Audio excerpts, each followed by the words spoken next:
Joe Arpaio's Tent City Jail to shut down, new Arizona sheriff announces. Tent City, the jail facility set up in Arizona by controversial Maricopa County Sheriff Joe Arpaio, will soon be no more. This facility became more of a circus atmosphere for the general public. Starting today, the circus ends, and the tents come down, the new sheriff, Paul Penzone, said in a news conference Tuesday. The closing will end a significant piece of former Sheriff Arpaio's legacy, who opened the complex in 1993 to ease overcrowding in jails. Arpaio held the office for 6 terms before Penzone beat him last November.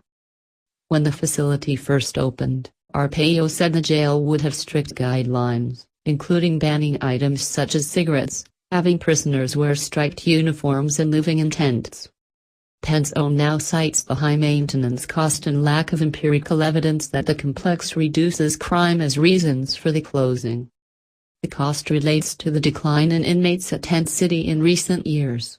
The facility today holds about 700 to 800 inmates, compared to the 1,700 people it held during its peak.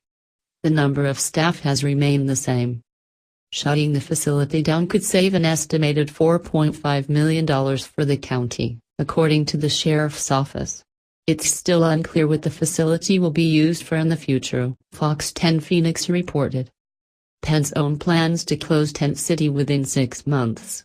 He assured no inmates will be released and estimated that half of them will be moved to other jails within the next 45 to 60 days.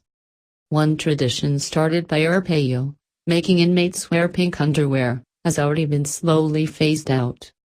After Tuesday's announcement, Arpaio criticized Penzone for calling Tent City a circus. "I think he's insulting all the circus people," Arpaio said. "That's disgusting, calling it a circus."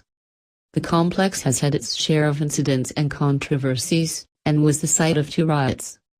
In 1996, a 5-hour riot ensued because inmates were unhappy with prison conditions. Hundreds of people armed themselves with poles and took officers hostage as flames engulfed several tents. 8 officers were injured. Another incident happened 3 years later when inmates threw rocks at officers and lit tents on fire. During Tuesday's news conference, Penzone painted a different picture, stating that inmates were given more freedom at Tent City compared to other jails. The image of hardcore inmates being punished and scared straight through forced exposure to our hot summers was false, Penzone said.